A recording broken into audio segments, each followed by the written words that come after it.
Góðan daginn og velkomin í Silfur Egils. Við ætlum að byrja dálítið í alþjóðamálum, Evrópusambandinu, NATO, Sýrlandi, Rússlandi, víkjum kannski að borgarstjórna, sveitarstjórnarkosningunum sem vera að fara fram hér á næstunni.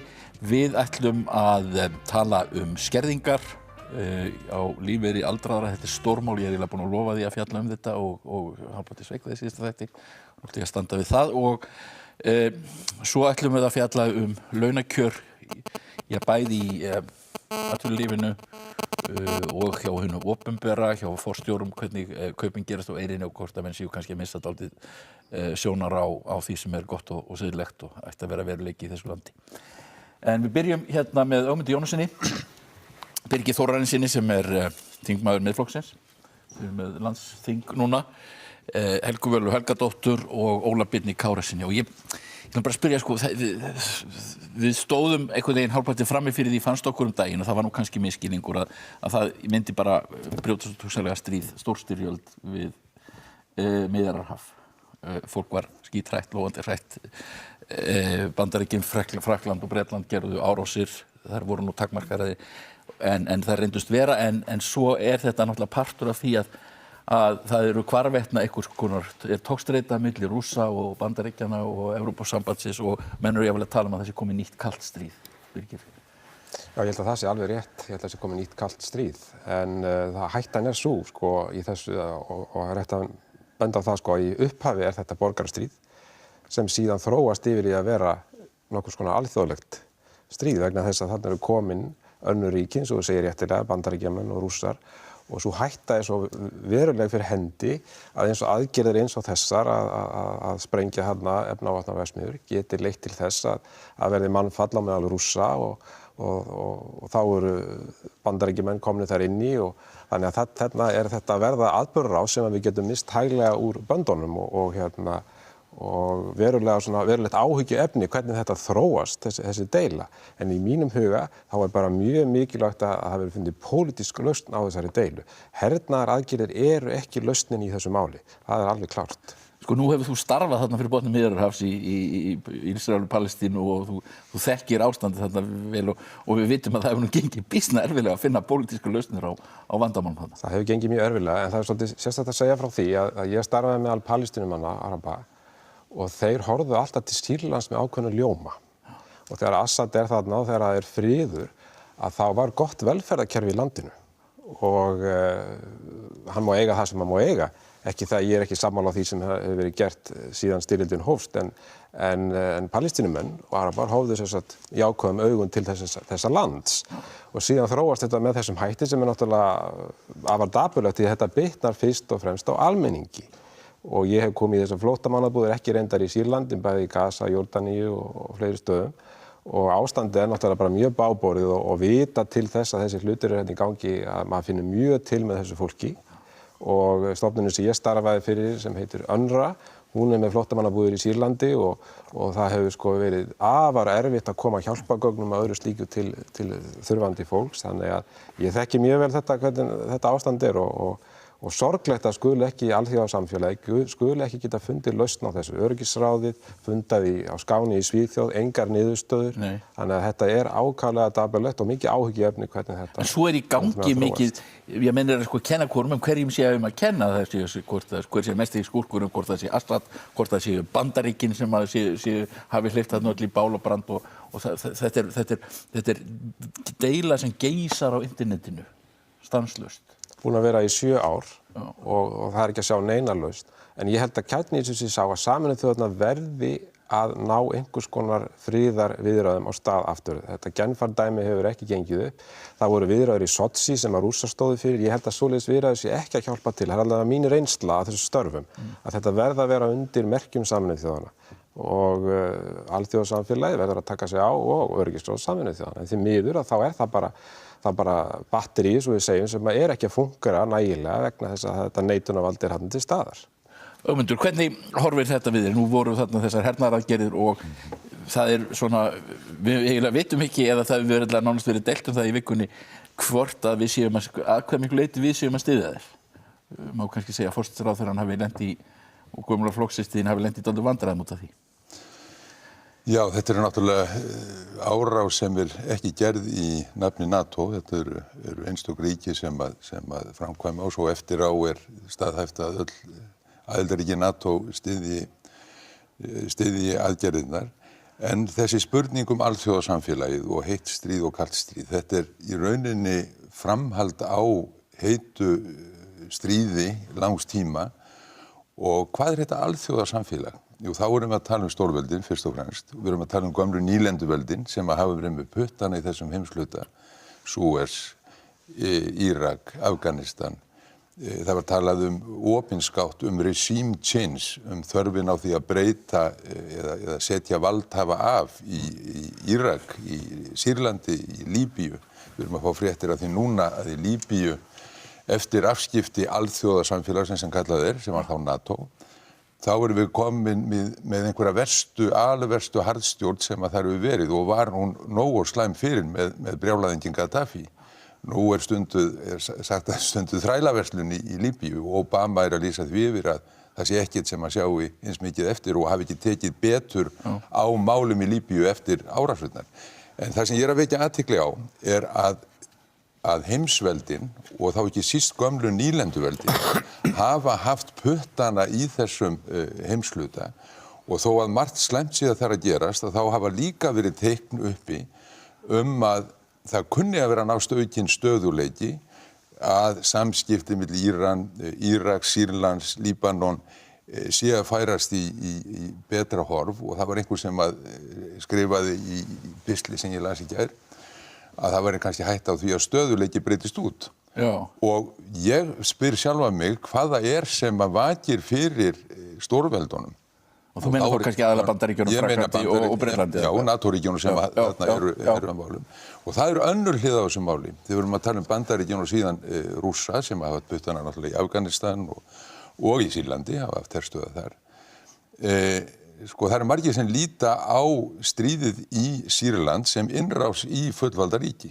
Innrás Bandaríkjanna í fullvalda ríki? Innrás, já, aðilega sem að þeir hafa síðan stutt. Það eru þessar ISIS, jihadistar og sem að Sádi-Arabarnir hafa stutt líka og svo hafa hinir Íranirnar hafa komið inn með Sýrlandi. Og þetta umræða sem minnir sumt á Víetnam. Hvernig hætti Víetnamstríðið?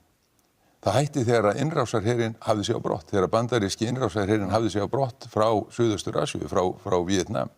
Og þegar við tölum alþjóðasamfélagið og þurfum að semja, erum við þá að óska eftir því að til að semja framtíð Sýrlands setjist að borði Putin, Donald Trump, Theresa May, kóngurinn í Sádi-Arabíu. Hverjir það sem eiga að semja?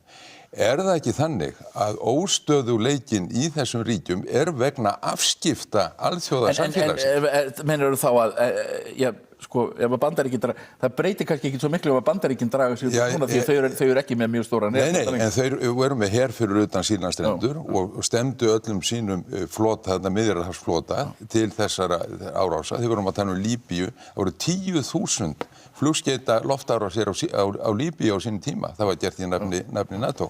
Þannig að þegar ég að segja þetta, að þegar við tölum alþjóðasamfélagið, heitt stríð og kalt stríð, þá skulum við horfa svolítið að okkar ábyrgð og við erum hluta NATO og sumt af þessu gert í nafni NATO. Hvað segir þið þetta? Viltu byrja Helga? Ég tek heilshugar undir það sem að Birgir Þórarinsson sagði hérna áðan.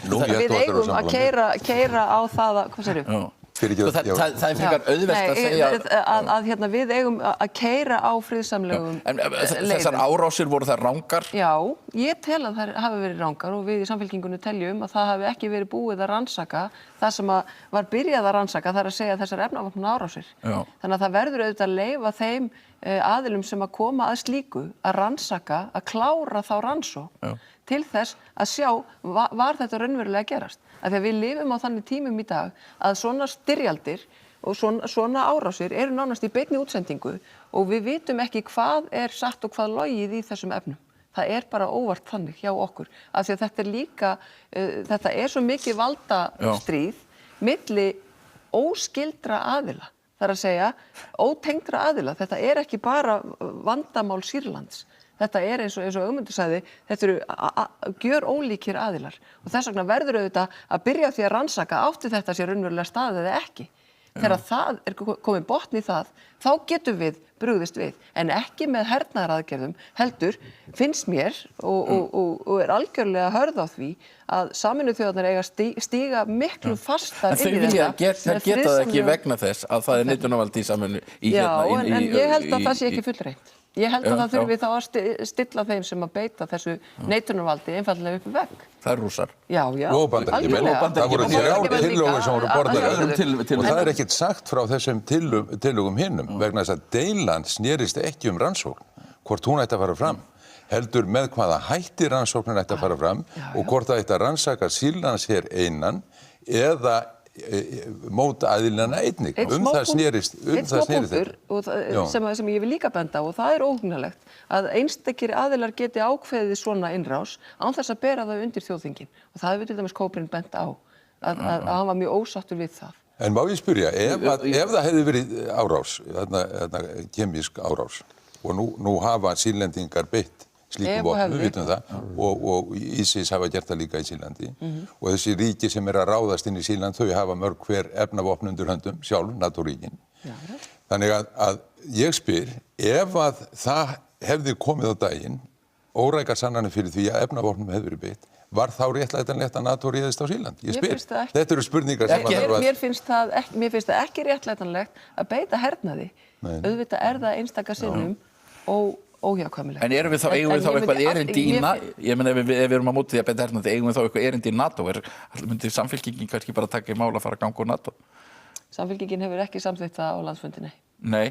Óli Björn, hvernig horfir þetta við þér? Já, pínlítið öðruvísi, sem er ekki óvart.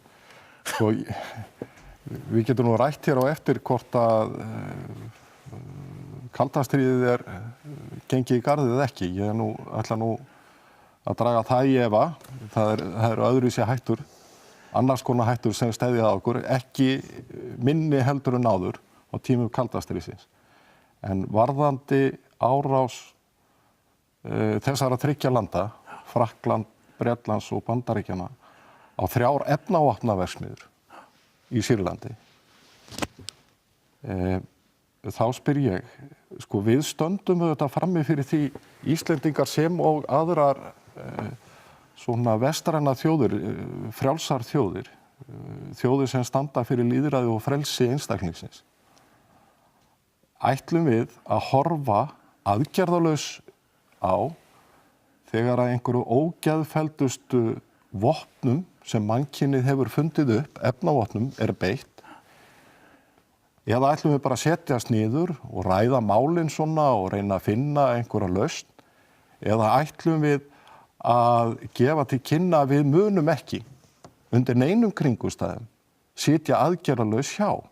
Það er að segja, það auðvitað þannig. Ég tel að okkur beri siðferðilega skylda til þess að beita aðferðum til að tryggja líf almennra borgara í öðrum löndum sem því miður búa við ömurlegt ástand, stríðsástand, sem verða síðan fyrir því að það beitt efnavopnum gegn þeim. Mér finnst það ekki kostur í stöðunni að við bara setjum hjá og segjum, já, við ætlum að ræða málin. Við þurfum að vita hvort efnavopnum Já, þeim var beitt. Vitum við það? Já, við búið að rannsaka? Já, hvað ætlar að rannsaka allt? Nei, við erum ekki fyrir dóm. Þetta er ekki spurningur sönnunarbyrði fyrir dómstól. Já, ég held að upplýsingarna liggi fyrir og það kemur óvart ef að það dregið ef að efnavopnum hafi verið beitt. Já. Sko, þetta náttúrulega hann ránkjaður Óli Björn. Nei, ég ætla bara að segja sko eitt Ögmundur, ég meina það auðvitað þannig að við höfum ekki þessar árásir að segja. Við komum ekki að þeirri ákvörðun. Við hins vegar vorum upplýst eins og önnur NATO-ríki og sýndu skilning og styðjum þær eftir á. En þú komst að því að taka ákvörðun það að hefja loftárásir á Líbíu á sínum tíma. Það var þín ríkisstjórn og ykkar tveggja sem studdi loftárásirnar á Líbíu og afleiðingarnar af þeim loftárásum eru eins og þú varst að lýsa. Já, nú skal ég segja þér eitt og geta upplýst í það. Sú ákvörðun var aldrei borin upp í ríkisstjórn. Og í ríkisstjórn gerði ég mjög ákveðna fyrirvara það sem þarna átti sér stað. En ég vil horfa á það sem verið að gerast núna, bara svo þetta sé alveg á hreinu. Þetta var ekki borið upp í ríkisstjórn og ekki samþykkt ríkisstjórnarárásinn á Líbíu. Í fyrsta lagi þá veist þú ekkert þessar árásir í Sýrlandi, þó þú staðhæfir með þessum hætti. Og núna verið að rannsaka þessa hluti, vonandi. Það eru komnir erlendir fréttamenn inn á þessi ISIS-svæði sem áður voru lokuð þeim. Robert Fisk að skrifa í Independent og það væti miklar umræðu í fjölmiðla heiminum. Það sem hann að skrifa, það sem hann að draga í efa það sem hefur gerst, en punkturinn þessi. Það talað svolítið það í umræðunni að það séu allskyns samsæriskenningar á floti, við þekkjum það í. Það eru miklar samsæriskenningar. En staðreyndin er svo að í valdatabli heimsmálana eru samsæri og það því miður eftir á sem að í ljós kemur hver sannleikurinn er. Við þekkjum þá úr Íraksstríðinu, allar ligarnar, öll vitleysan og dellan þar. Ég var að vitna í daginn Brzezinski sem var öryggismálafulltrúi Carters. Hann dó síðastliðið vor en upplýsti það í viðtali að þegar að Rússar réðust inn í Afganistan undir árslok 1979, verður aðeins rólegur, að þá var því haldið fram og ég þekki þetta vel. Ég var fréttamaður, erlendra frétta hérna á sjónvarpinu og man vel eftir þessar umræðu. Bandaríkjamenn neituðu því að þeir hefðu haft afskipti af innanlandsmálum í Afganistan á þessum tíma. Hann upplýsir í þessu viðtali að það hafi verið rangt. Þeir hafi gert það og þeir hafi reynt að lokka Rússana inn þannig að þeir fengju líka sitt Víetnamstríð sem þeir fengu í 9 ár. Og eftir á þá koma upplýsingarnar í ljós og Óli Björn, þú getur ekki leyft þér að fullyrða hluti sem hún veist ekkert En má ég spyrja það og það grundvallar atriði Það Óli að svara. Sko, við getum endalega steilt þetta en þetta líka bara spurningun afstöðu okkar. Ég bara spyrja það einu ögmundur. Telur það að hafa verið rangt af NATO að grípa til aðgerða í Júgóslavíu árið 1999 og koma í veg fyrir þau þjóðamorð sem þar voru frammi? Sko, þarna erum við konur inn í mjög langa umræðu sem að kallar á það. En það var miklu logið líka í tengslum við bara til að klára þessu umræðu sem sá punktur. Ef við værum með nýja stjórnarskrá, þá værum við ekki að taka þátt í svona án þess að það yrði borið undir þingið. Í nýju stjórnarskráni okkar algjörlega tekið af það vald til handa einum ráðherra eða einni ríkisstjórn að fara og styðja svona árásir. Þannig að við erum með bæði Írak og Líbíu. Spurningin snýst aðild okkar að NATO og stjórnarskrá nýja eða gömul skiptir engum máli ef þú lest þetta. Það hefði verið ráðist á Sýrland alveg óháð stjórnarskrá. Ég mæli með því að allir sem hér eru kynni sér nýja stjórnarskrá. Sko, við lifum náttúrulega, menn að teygja þessar upplýsingar og við lifum náttúrulega í heimi þar sem við getum talað síðsannindi eða síðstaðrendir, postfakt, þar sem að miðlar eru notaði til að rugla frekar en að upplýsa. Þetta alveg rétt, það er mikið falska fréttir. Þú skrifaði grein þetta daginn. Grein daginn sem að, hún vakti ágætlega athygli og hún byggð á staðreyndum, hún byggð á viðtali sem ég átti við þekktan stjórnarandstæðing í Moskvu, hún byggð á skýrslu sem að Bandaríkjaþing gerði og það alveg klárt og öryggismálastjóri Evrópusambandsins hefur sagt að Rússar hafi náð miklum árangri í að nota falska fréttir í Evrópu. Og þetta bara þekkt aðferð og eins og í hernaði. Þannig að í því leytinu til er nauðsynlegt að ganga úr skuggum það að fréttir séu réttar áður en að ráðist í einhverjar aðgerðir sem geta skaðað og kostað mörg mannslíf. Þannig að þetta staðreynd og svo er þessi áráðar á netun og svo framvegis. Þannig að þetta allt orðað mjög reiki hvað rétt og hvað rangt. Þannig að ég held að sé mjög mikilvægt í þessu sambandi að við pössum okkur á því. Þú talaði beinlínis í greininu ákveðna tegund af stríði. Þetta svona þetta svona upplýsingarstríð. Og þú varst aðalega að tala hættuna sem stafar á Rússum í því sambandi. Jú, það eins og ég segi, bara þetta byggt á staðreyndum og þetta var mjög athyglisverð viðtal sem ég átti við þennan stjórnarandstæðing sem var nánasti samstarfsmaður Boris Nemtsov sem var myrtur í Moskvu sem þekktir. Og þeir beita þessum aðferðum, það alveg rétt og það búið að sýna fram á það. Þannig að það svo hætta líka veruleg þegar þeir eru í landinu eins og Sýrlandi að þessum aðferðum sé beitt. En kjarni málsins í mínum huga þessi að áður en að farið í þessa aðgerð eins og ég segi, þá verður við að ganga úr skuggum það að hlutinni séu sannir og réttir. Já. Hvað með Rússland, Óli Björn? Áróðurinn sem kemur þaðan og við erum náttúrulega í þeirri stöðu núna eftir Sýrtsov tilræðið að Rússar eru í skammakróknum á margan hátt eru í refsiaðgerðir sem beitt gegn þeim og það er náttúrulega kannski ekki síst þess vegna sem við talum kalt stríð, menn hvaða hætta stafar okkur af Rússum? Ég held að almennt séu menn að átta sig á því hér á Vesturlöndum að ég vil ekki tala kalt stríð, þetta er eitthvað ný tegund og ég held að þetta sé rétt hjá Birgi mitt að rússnesk stjórnvöld beita í æ ríkari mæli falsfréttum, röngum upplýsingum, veita þeim sem miða að mér sýnist fyrst og fremst að tvennu, annars vegar að reka fleyg og sundra svona samstöðu meðal vestrænna þjóða, ríkisstjórna og svo framvegis og líka svona valda óróleika og ójafnvægi innan ríkja. Eru með vatn og myllu, alls konar öfgasamtaka, bæði til hægri og til vinstri, vegna þess að það þjónar þeirra tilgangi. Og það er alveg ljóst að það eru mjög sterkar vísbendingar minnst það að þeir hafi beitt aðferðum í Frakklandi, Ítalíu, Bandaríkjunum og örugglega víðar til að hafa áhrif á niðurstöðu kosninga. Og þetta er kannski hin nýja víglína sem er ekki kaldastríðsvíglína í þeim hefðbundna skilningi. Á sama tíma sjáum við að efnahagskerfi Rússlands er meira eða minni í rúst. Þetta stórveldi áður fyrr er með landsframleiðslu sem nær varla landsframleiðslu Ítalíu. Hinn hefðbundni hernaðarmáttur Rússlands er í mólum, þar að segja hefðbundin vígbúnaður þeirra er í mólum og þeir þurfa því að treysta æ meira á kjarnorku og kjarnorku vígbúnað og við sjáum það að það er ekki bara, mér sýnist að NATO-ríkin og þess að finnst mér vont að heyra að þau tvö einhvern veginn gefið til kynna að það komið til greina að Ísland segir kannski einhvern veginn skilið við NATO sem er alveg þvert á það sem til dæmis sænsk stjórnvöld er að gera, sem er að færa sig nær NATO, og finnsk stjórnvöld eru að færa sig nær NATO og þessi tvö lönd eru orðin helstu svona samstarfsríki NATO og það er mjög merkilegt hvað finnsk stjórnvöld eru einmitt farin að leggja mikla áherslu á að fylgjast með og rannsaka einmitt þessa villandi, þessa falsfréttir, þessi vinnubrögð og við sjáum netárásir sem eru að fara að hafa gerst og munu gerast hér.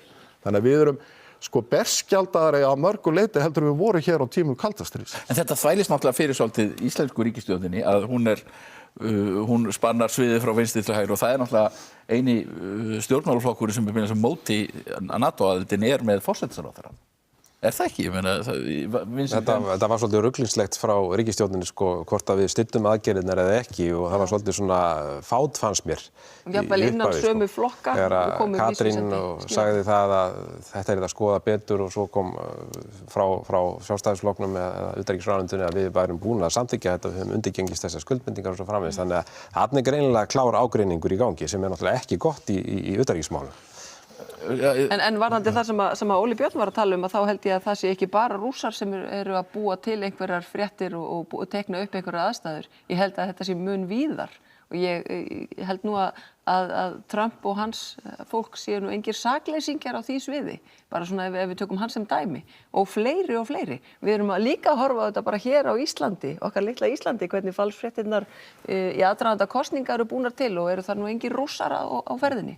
Þannig að ég held að við þurfum bara að vera svolítið meðvituð það í hvaða samfélagi við búum, að við hlaupum ekki til þegar við sjáum mögulega eitthvað, af því að Óli Björn vildi meina hérna að ég væri bæði að styðja það að við gengjum strax úr NATO og fylgjandi efnavopnaárásum, þá vil ég taka það fram að ég er ekki fylgjandi efnavopnaárásum, bara hreint ekki. Ég er ekki fylgjandi neins konar árásum. Ég sagði þetta ekki. Nei, þú varst svona ég myndi bara... Mér finnst ekki, mér langar að tala meira um Rússland og það sem þaðan kemur og þessar refsiaðgerðir sem við erum með í gagnvart Rússlandi. Finnst þér það réttlætanlegt, Ögmundur?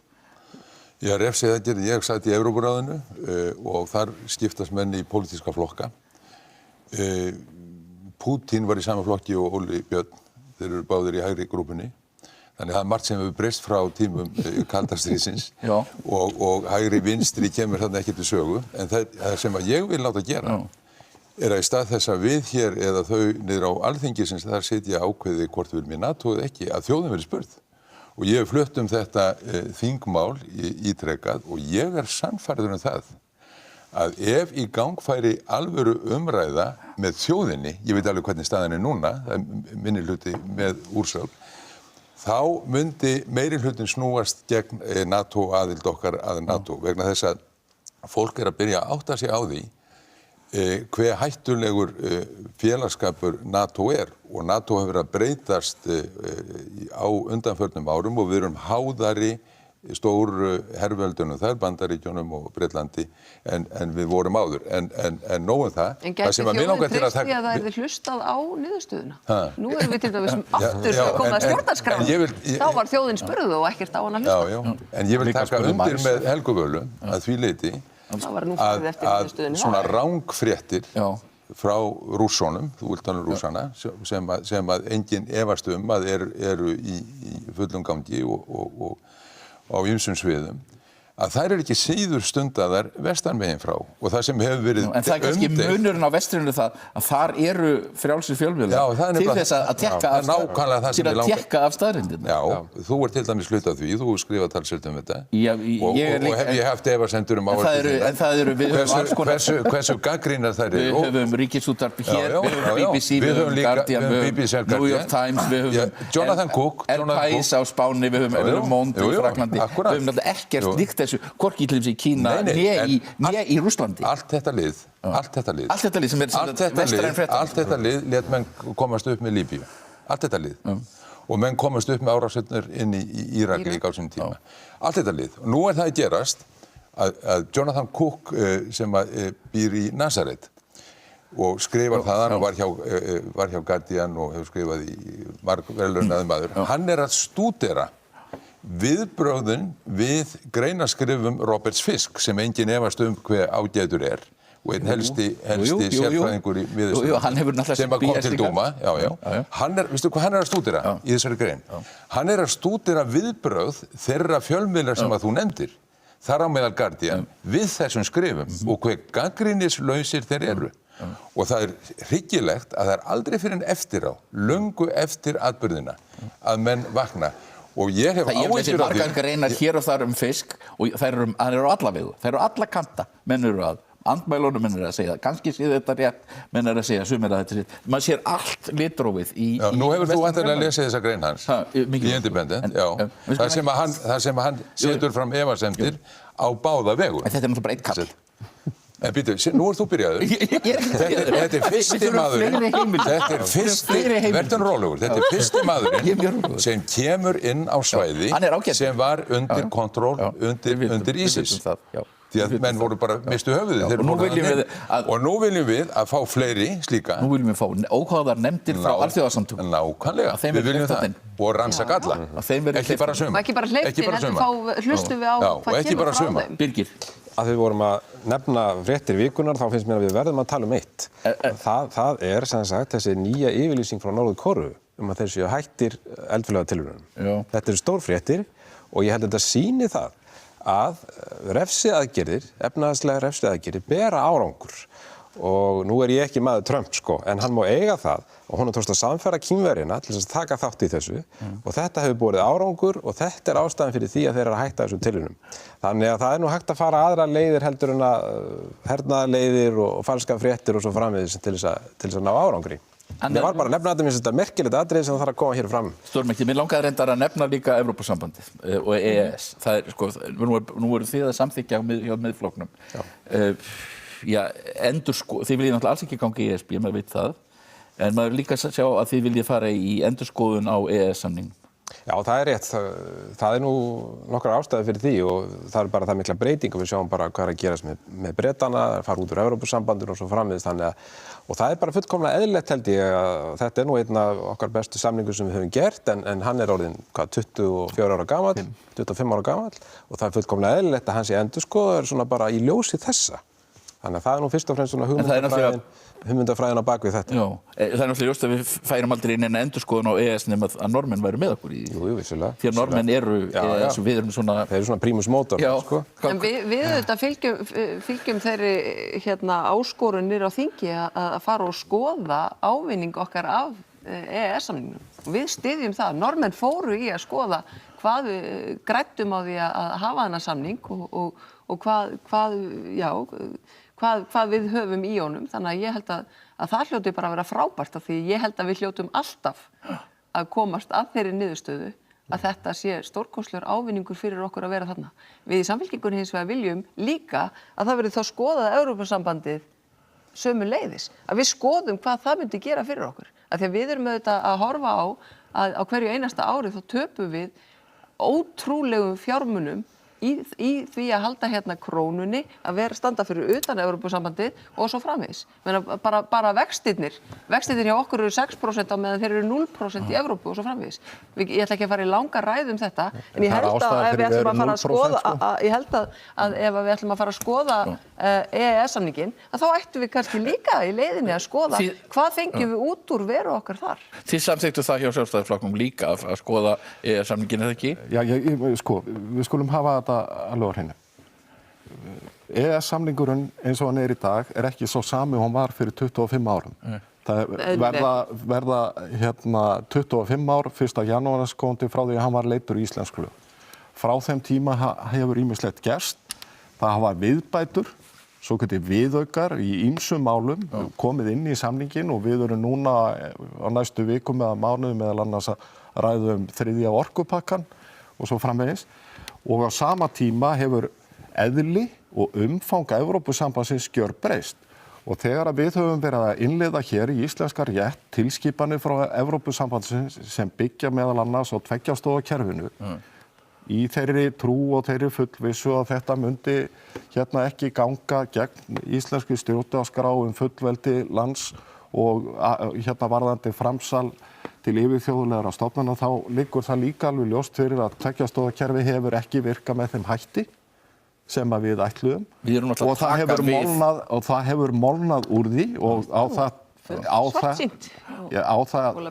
þetta hefur meðal annars formaður Sjálfstæðisflokksins bent og ég hygg að það sé ekki umdeilt meðal annars ekki í Noregi að tveggjastoðakerfið er ekki að virka með þeim hætti sem að við vonuðumst eftir. Þannig að það eru öll rök sem hníga að því að við endurskoðum EES-samninginn, endurskoðum hann og líka með tilliti þess eins og Birgir var að segja hér áðan að það verða verulega breytingar með brotthvarfi Breta og það verður fullkomlega óábyrgt af okkur að hefja ekki þessa endurskoðun. Það er ekki bara gert í samráði við Normenn, það verður að gerast í samráði og samvinnu við Evrópusambandið. Þú verður náttúrulega að fara til Evrópusambandsins og það er náttúrulega þetta gríðarlega batteri og það er ekki viss að það hafi tíma til að tala þetta vegna. Veistu hvað eru margar nefndir á vegum Evrópusambandsins sem er að vinna að alls konar reglum og reglugerðum? Það eru 2000 og við höfum að fylgjast með þeim öll. Bara spurning hvort að það er ekki að gera þetta í samráði við annan aðila sem er íslenska þjóðin.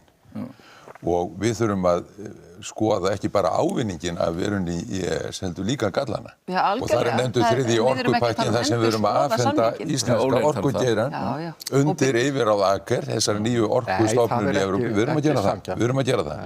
Ekki nema við tengjum skerfinu. Hvern menn til að lesa grein eftir Bjarna Jónsson, rammarsverkfræðing sem birtist í Viðskiptablaðinu fyrir nokkrum dögum, þar sem hann fer rækilega yfir þetta. Og ég tel að það sem sé komin tími til að gera núna er að við göngum út úr EES. Og ef að Evrópa bæri gæfu til þess, hefði borið gæfu til þess að þróast í anda fríverslunarsamkomulags með samstarf á vettvangi menntunar, menningar og annarra þátta og mannréttinda eins og við gerum gegnum Evrópuráðið.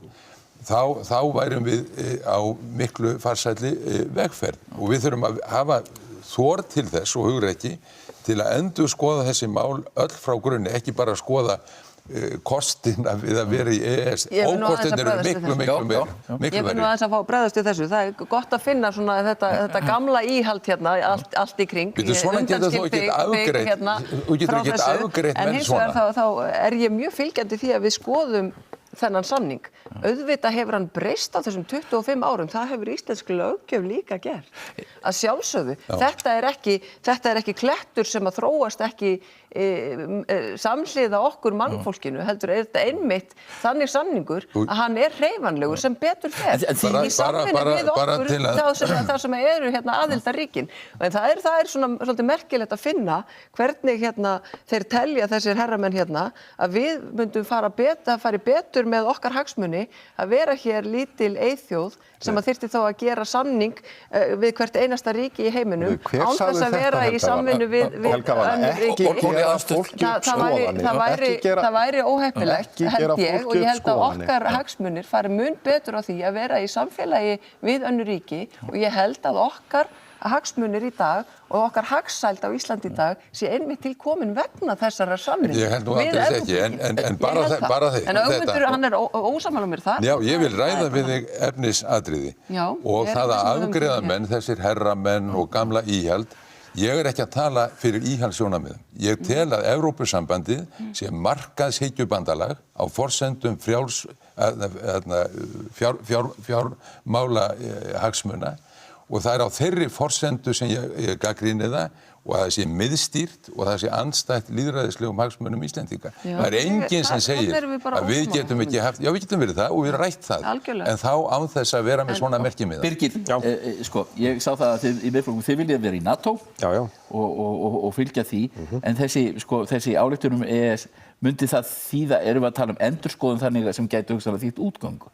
Það held ég ekki. Þetta er bara eðlilegt ferli í ljósi þess að þetta er gamall samningur, brotnar forsendur varðandi Bretland og eðlileg endurskoðun. Þannig lítum við á. En við þurfum að fá Evrópusambandið þá að borðinu. Já, þeir þurfa að koma að því náttúrulega sem viðsemjendur að sjálfsögðu. Það er stundum sagt að þeir hafi lítinn áhuga á þessu. Það gæti verið, það verður að koma í ljós við. Bretar héldu að þeir hefðu sterkari stöðu eftir Brexit, en það hefur líka komið í ljós þar að þeir geta ekki bara tekið rúsínurnar úr jólakökunni. Bara eitt stutt í viðbót. Hvað eru þetta orðin mörg framboð í borgarstjórnarkosningunum?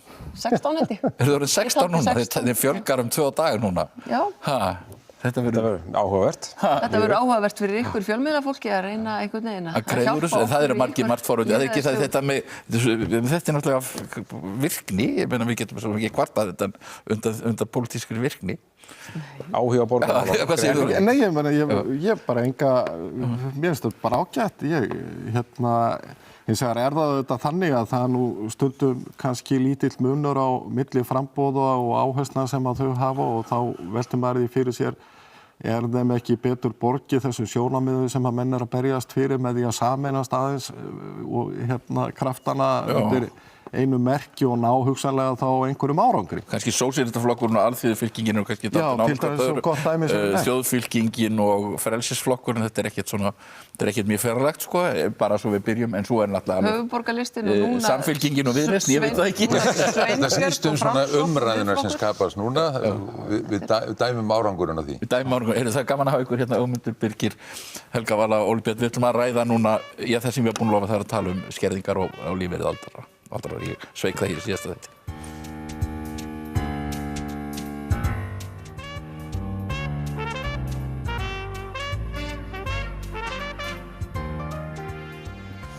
Hingað er kominn Haukur Arnþórsson, stjórnsýslufræðingur. Hann var hérna í þætti hjá mér síðast þegar ég stjórnaði Silfrinu. Þá var ekki tími til að klára mál sem við ætluðum að ræða sem eru kjör aldraðra, eldri borgara.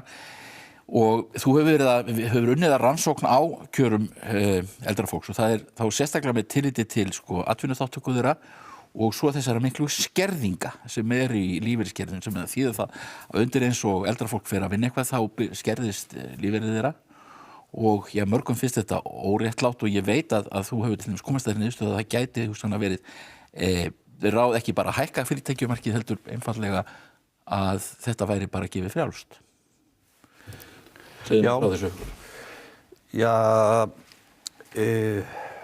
Sko meðaltekjur aldraðra núna eru 300.000. Já. Og þær eru 171.000 frá lífeyrissjóðunum og 129.000 frá Tryggingastofnun. Skilti sem sýnir þetta. Já. Og þetta eru innan við helmingu, þetta eru 45% af markaðslaunum. Og það sem gerist... Þetta er vitlaust skilti, við skulum sér. Já. Það sem gerist að aldraðir falla niður í tekjuhóp sem að er háskattar. Það er skilti númer 1 sem er eftirlaun 2017 og svo eftir það. Já. Hann lendir inn í hópi sem er mjög hátt skattaður. Já. Og það gera sér ekki allir grein fyrir þessi hópu sér til. Alþingismenn, verkalýðsforystan, jafnvel aldraðra er ekki þarna. Meðaltekjur aldraðra, meðal eftirlaun eru 300.000 og á þessu bili, svona 250.000 til 600.000, þar eru gríðarlega skerðingar og þarna er láglauna fólkið í þjóðfélaginu og það mætir sko vaxtabótum, barnabótum og öðru slíku. Ef það hækkar tekjur, ef það hækka tekjur, atvinnurekendur hækka, þá tekur ríkið hluta þess vegna að skerði bæturnar á móti. Og hjá öldruðum koma þessar skerðingar vegna atvinnutekna, lífeyristekna, vegna vaxtatekna og vegna fasteignagjalda meira að segja. Þannig að allt í einu lenda aldraðir sem hafa væntanlega verið á meðallaunum að meðaltali, þeir lenda niður fyrir helminga meðallaunum og lenda þetta í umhverfi þar sem eru rauninni alla bjargi bannaðar. Já. Það er verið að skerða af launum sem eru rauninni, meðallaun eða jafnvel fyrir lægri en meðallaun. Já, það er verið að því. Já. Við höfum byggt kerfi hér á Íslandi þar sem að skattakerfið sjálft, það er ekki það jöfnunartæki sem er víðast og við erum að jafna í félagsmálapökkunum. Við erum að skerða í sjálfum félagsmálapökkunum í stað þess að hafa þá jafna eins og nokkuð svona borgaralaun til dæmis til aldraðra og erum að skerða í þeim en sjálf tekjuskattskerfið, það er ekki jöfnunartækið. Þessu gætum við þurft að snúa við. En sko, erum við að búa til með þessu, við erum að búa þannig hnútana að aldra fólk er fátækara en það þyrfti að vera? Beinlínis. Já, það er náttúrulega alveg klárt og samkvæmt ef við lítum á meðaltal OECD-ríkja þá er það næstek lægra. Já, við erum að... Það kemur í ljósa að við erum tölverið eftirbáta þar. Það vantar 70.000 á mánuði að meðaltali hjá öldruðum til þess að við séum á meðaltali OECD-ríkjana í eftirlaunum. Þessi glæra sýnir Tryggingastofnun neðst til vinstri og það er 1 og svo sjáum við sko hlutfall af því sko þar sem önnur ríki setja þetta, hvað aðrir ríkissjóðir setja þetta. Þriðja neðsta súlan er lífeyrissjóðirnir og svo 8. neðsta er saman. Þar eru rauninni eftirlaun Íslendinga og síðan er græna súlan í miðjunni meðaldal OECD-ríkjanna. Og þarna er 70.000 krónur á milli og ef við ætlum að jafna þetta þá þurfum við rauninni að láta þá sem standa neðar en 300.000 fá meir en 70.000 og þá sem eru fyrir ofan fá minni en 300.000. Þannig þegar við förum að gefa á garðan ef við ætlum að laga þetta í rauninni þá þurfum við að gera það þannig og ég held í rauninni að þetta kalli á þetta alltaf kerfisbreytingu. En af hverju er þetta svona hjá okkur? Já, ég er í rauninni búin að segja mín skýringu sko og það er af því að við skerðum í félagsmálapökkunum en ekki í skattkerfinu. En bara ég er að hugsa hvaða sko heimspeki liggur á bakvið þessu. Hver er hugmyndin með þetta? Hún er náttúrulega að spara ríkissjóði útgjöld. Já, en við höfum gengið lengra og lengra í þessu eftir því sem árin hafa liðið. Já, ríkið hefur sennilega tekið dálítið forskot á sæluna. Sko í rauninni eru lífeyrissjóðirnir alltaf að auka það sem er borga og hver nýr árgangur sem kemur inn og eftirlaun, hann er meiri réttindi en sá sem fer fram af. Mikil ósköp. Og þannig að það er gert ráð fyrir því að útgjöld Tryggingastofnunar fara að lækka í krónutölu frá 2035 en ríkið er kannski svolítið fljótt á sér vegna þess að það þarf að við erum ennþá með aldraða með mjög lítil lífeyrisréttindi og sem þurfa að vera stuðning frá ríkinu til þess að vera á svona, sko, við erum hérna með tölur eins og hérna framfærslu viðmið velferðarráðuneytisins og 335.000 og við erum með 70% af öldruðum undir þessu framfærslu viðmið í eftirlaunum. 70% af öldruðum undir framfærslu viðmið? Já, hvað var það eftirlaun. Já. En lítlir hópar hafa síðan launatekjur og eignatekjur. En þetta eru eftirlaun, það er 70%. En hægt að hætta þessum skerðingum alveg? Það eins og atvinnuástandið þá hef ég verið að benda á það að það gæti verið bara hagkvæmt fyrir ríkið að hætta skerðingum af atvinnutekjum. Já. Það er að segja að ef að aldraðir fá fyrir hvatningu að fara út á vinnumarkað og meðaltekjur aldraðar á vinnumarkaði sem eru núna 50.000 á mánuði, því hækka upp í 55, hækka 5.000, þá græðir ríkissjóður sirka á þessu 600 milljónir. Já.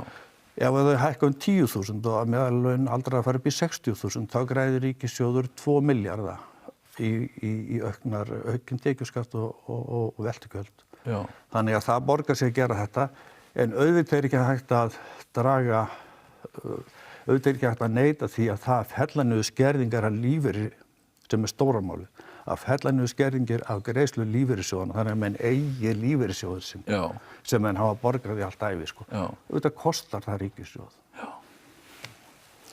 En rétt að fella niður skerðingar á lífeyrissjóði? Mér finnst að það væri spennandi að gera tilraun með aldraða á kerfisbreytingu sem fælist í því að borgarmönnum nokkuð svona borgaralaun, bara jafnt á línuna, til dæmis 240.000 sem eru lífeyrir núna, og taka út jöfnuðinn í skattkerfinu, vera með gera tilraun með skattkerfi fyrir aldraðara, gera tilraun með jafnar greiðslur og taka jöfnuðinn út í skattkerfinu, þannig að hluti af borgaralaunum koma tilbaka hjá þeim hærralaunuðu aftur til ríkisins. Og það að gera þetta gæti verið eftir útfærslunni og eftir hvaða upphæðir þú miðað við, til dæmis í borgaralaunum með þetta samkvæmt mínum útreikningum, það er næsta glæra, þá getur þú tekið þetta. Hækkun eftirlauna? Þá getur þú tekið 2 þrep. Það annars vegar að hækka upp í framfærsluviðmið með húsnæðiskostnað, framfærsluviðmið velferðarráðuneytisins og húsnæðiskostnað. Það er 335.000 meðaltali. Eða að hækka upp í meðaltalseftirlaun OECD-ríkjanna og það er þessi hérna. Og það kostar inn tæpa 15 milljarða hvort skref. Það kostar tæpa 15 milljarða að mínu viti, svona áagiska, gróflega áagiska, 35.000 króna raun hækkun. En það skilar sér náttúrulega eitthvað leyti tilbaka til ríkisins? Varðandi atvinnutekjurnar atvinnuþátttaka eykst, en svo við verðum náttúrulega líka að muna að ef það kemur samdráttartímabil, þá viljum við kannski atvinnu í þjóðfélaginu fari frekar til þeirra sem eru ungir og koma sér upp heimili, þannig þá getur það gengið tilbaka. En svo náttúrulega spurningin í þessu samfélagi sem við búum, það býsna kjörunum misjafnt skipt og þú segir þarna eru stór hluti aldraðara undir þessum viðmiðamörkum, hvað var það tekjur, en það er náttúrulega fullt af fólki sem eigna mikið, aldrað fólk sem eigna mikið, býr í skuldlausu húsnæði og svo framvegis. Já, það kannski margt eiglamesta fólki í landinu í þeim hópi. En það nú þannig þegar maður skoðar skatturinn gefur út tíundir, eða svona 10% af aldruðum sínu tekjuhópa og eignahópa og þá sér maður að það fyrst og fremst efsta tíundin. Þetta tiltölulega fámennur hópur sem á mikið. Og til dæmis ef við tökum þetta sem hefur verið í umræðunni að fella niður fasteignaskatt í Reykjavík, þá myndi efsta tíundin taka helminginn til sín. Og þeir sem eru þrem næstu tíundunum ekki fá neitt af því að þeir fá í dag niðurfellingu. En sem sagt efsti hópurinn eignamestur og í stærstu húseignunum. En hérna varðandi fasteignagjöld, fyrst ég að minnast á þau, þá það í rauninni þannig að viðmiðanir sveitarfélagana við niðurfellingu afslátt þurfa að hækka í takt við fasteignamatið, ekki launavísitölu. Þannig það hefur verið svolítið, þeir hafa ekki hækkað eðlilega þannig að, en auðvitað það svo þegar við komum með þessu fasteignaskatti, ef við framkomum svona eins og gert í dag, þá myndar það skerðingar. Haukur, takk fyrir að koma. Við fáum hérna rétt á eftir Bolla Héðinsson og tölum meðal annars ofurlaun, forstjórum, ríkisforstjórum og fleiri.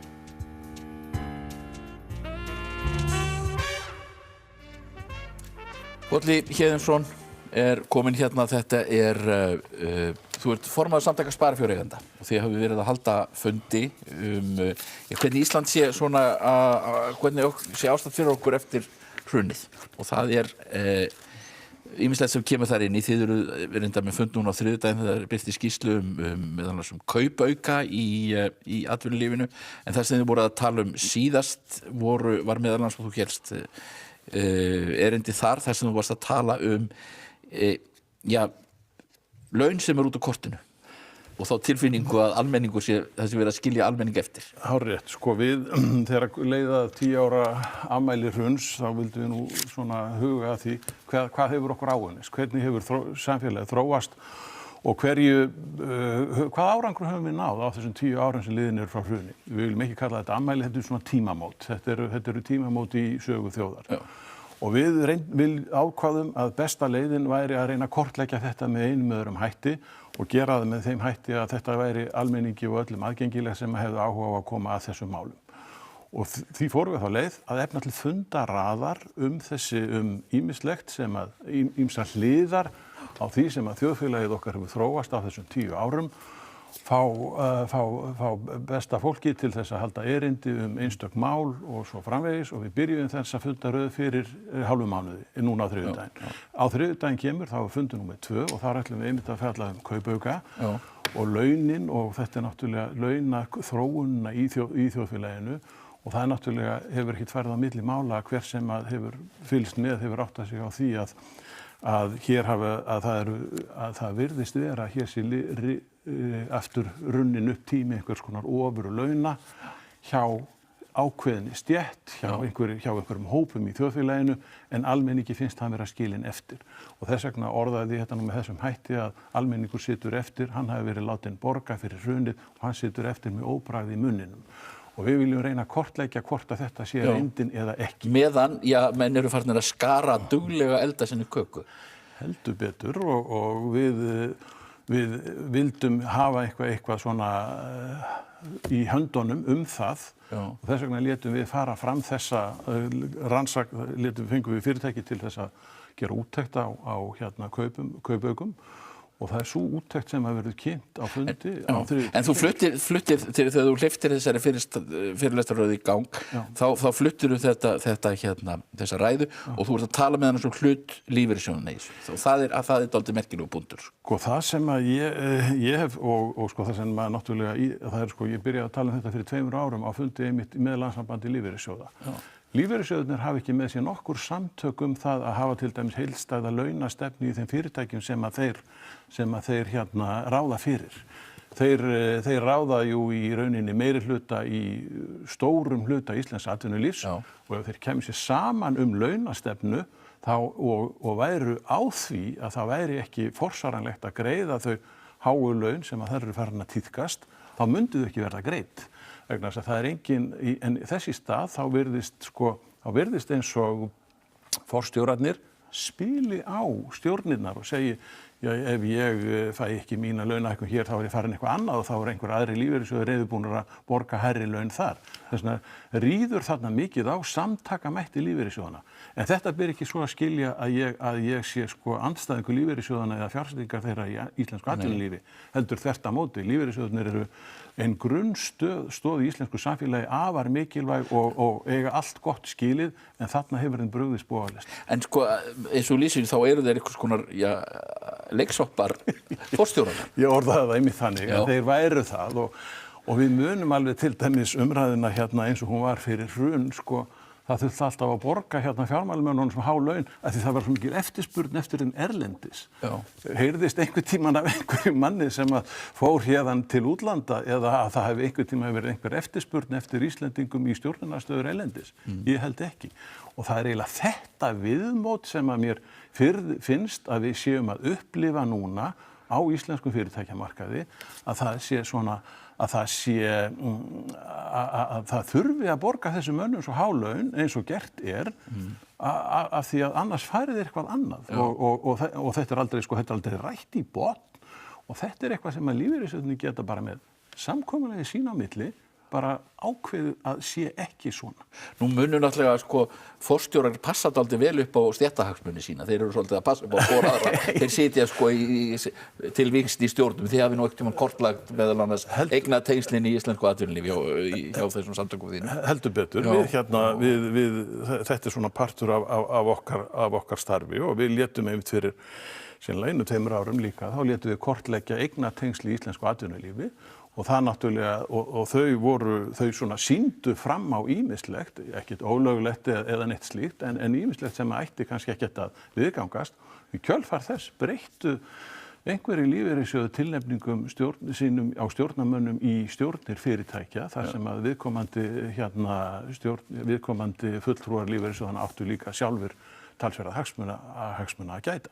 Þannig að sko, það skilaði þó þeim árangri og hver veit, við erum bara að reyna að halda umræðinni gangandi og við erum að reyna að fá fólk til þess að hugsa þessa hluti til þess að átta sig á hvað hér á sig. En svo koma náttúrulega, sko, þess að við séum að ríkisforstjórarnir koma dálítið í humátt á eftir hinum við og forstjórunum á frjálsamarkaði. Það ekki alveg gott að segja hvort kemur undan hænan eða ekki. Það en það alveg augljóst að, eins og þú segir, að þessi hópur, þetta svo stéttabarátta sem hvað harðvígust sennilega á íslenskum vinnumarkaði í dag. Það stétt forstjóra og það gildir þá einu hvort það í forstjórar á frjálsum markaði eða hjá hinu opinbera. Og þeir að taka sér laun sem eru langt umfram það sem að almenningi boðið. Greinilega, það virðist vera og við skulum nú reyndar bíða og sjá aðeins hvað kemur út úr þegar þessi skýrsla verið kynnt hér með formlegum hætti á þriðjudaginn. En það nægir náttúrulega bara að horfa til þeirra kauphækkana sem að við höfum séð sem að kjararáð hefur tryggt opinberum starfsmönnum sem hafa verið á þeirra vettvangi og þar þetta einhvers konar höfrungahlaup. Þeir verða að hækka þennan að þeir hækkuðu hinn og svo verður að hækka þá aftur að því að þeir höfðu hækkað hinn sem þeir höfðu hækkað áður. Og þetta náttúrulega, þetta náttúrulega næri ekki nokkur átt að þetta sé með þessum hætti. En sko þið eru að fara yfir lærdóma af hruninu og menn spurðu hvort að þetta myndi leiða af sér eitthvað skona nýtt Ísland og nýtt upphaf og við myndum breyta samfélaginu en kannski var það ekkert sérstaklega mikið. Sko, við náttúrulega, og ég segi til dæmis bara fyrir sjálfa mig og ég vissum að þú hefur hugsað á svipuðum nótum líka þegar skýrsla rannsóknarnefndarinnar kemur út. Þetta sprengja inn í íslenskt samfélag og hér eftir verða hlutirnir alltaf öðruvísi. Svo erum við bara uppgötvað að það hefur kannski sáralítið gerst og kannski þetta bara ein birtingarmynd þess, það að segja svo birtingarmynd sem við sjáum í launum og kjörum einhverjar svona yfirstéttar sem getur skammtað sér sín laun sjálf. Sko, við heldum allavega að hér væri eitthvað nýtt upphaf og það var farið af stað með eins og til dæmis nýja stjórnarskrá og sækjum aðild að ESB. Og það var farið í leiðréttinguna. Leiðréttingin bara einskiptis aðskerða meðan að umsóknum að ESB og ný stjórnarskrá hefði verið svona til frambúðar. Þetta var jú allt hugsun að því að hér yrði einhvers konar nýtt upphaf. Og væntanlega sett fram til þess að vekja það von í brjósti þjóðarinnar að við ætluðum að gera hlutina öðruvísi heldur en við gerðum það fyrir hrun. Hvað sjáum við í dag?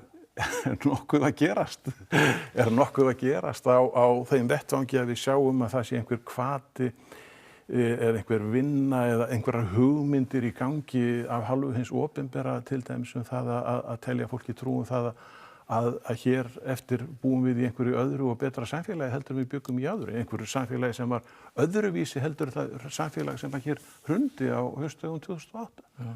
Ég held að það sé langur vegur frá en það var vilji til þess alveg augljóslega á árum áður en við sjáum ekki votta fyrir því í dag.